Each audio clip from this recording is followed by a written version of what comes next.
Pwllheli a Llandudno. Dau glwb sydd wedi cyrraedd rownd derfynol Cwpan Merched Cymru yn y gorffennol. Ond beth yw hanes y ddau glwb erbyn hyn? Da ni fel pwyllgor wedi gweithio'n galad ofnadwy ar y cae a goddi ar y cae I drio cael safona gwell o ystafellau newid y cae.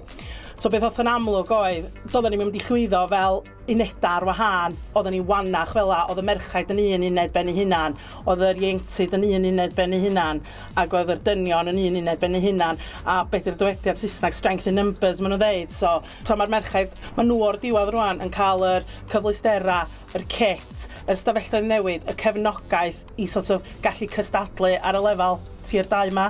So mae wych. Dwi'n chwarae Pwllheli wan dros 20 mlynedd. Dwi wedi bod yma o'r youth yn gweithio fyny, a wedyn grŵp o genod jyst yn dod at ei gilydd rili. A da ni gyd fatha'n ffrindiau agos a meddwl sa'n ni'n gallu gwneud mwy neu jyst chwarae fatha gwneud tîm ohono fo.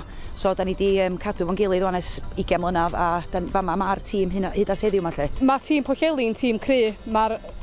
Cos dwi'n nabod rhai ar genod, dwi'n gwybod beth yw'r abilities y genod, ond dwi'n meddwl fydd o'n gêm dda between y ddau tîm. Da ni wedi cyrraedd ffeinal y fel blynyddoedd yn ôl, nôl yn 2006 dwi'n meddwl oedd e, a da ni chwarae Caerdydd yn, dwi'n cofio lle oedd yn Caerswch yr lefel oedd y ffeinal. So da ni wedi gwneud un tro, so lle sa'n neis cael rhan bach dda i'r genod eraill, mae gael profiad o hynna hefyd. Llandudno'n dîm da erioed, maen nhw wedi bod yn y top o Welsh Prem, parch iddyn nhw, ond heddiw mae da ni adra ar cae yn hunan, da ni eisiau'r gêm am mwy neu beth I nhw, so underdogs neu beidio da ni'n mynd amdani. Roedd y ddau glwb yn cwrdd yn ail rownd Cwpan Merched Cymru ar y rec ddydd Sul diwetha.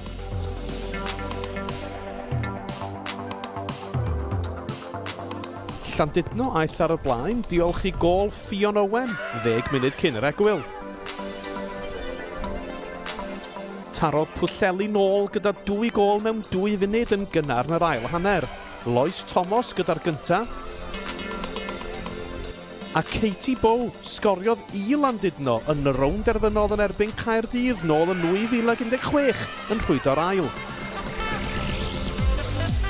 A dyna sut y gorffennodd I, a Pwllheli yn cam ymlaen i'r rownd nesaf.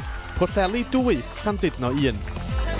Dwi mor chuff o'n I wedi curo, chuffed gwawn. Pob efo'i gilydd un tîm, so os da ni'n colli, da ni efo'n gilydd, da ni'n curo, da ni efo'n gilydd, ond ti'n be, dwi'n bysian, cos mae'r genod yn heiddi hwn, yn ôl llwaith da ni wedi gwneud. I am so disheartened with what's gone on and how well we've played, and we've come here and we've let basically our team has not played to their standards today. They've just, I don't know what's happened to be honest. Nes I ddeithio nhw trwy'r wsos a heddiw, rhaid I chi credu, mae'r gallu yna, ond ansbaradigaethus. Very disappointed. I've just had a good old chat with them and not one of them can keep their heads up. Very disappointing result today, but the better team won. Mae'r genod wedi bod yn gwych, a maen nhw'n bob wsos, dwi'n dysgu, maen nhw'n dysgu, a maen nhw'n mynd yn gryfach a gryfach.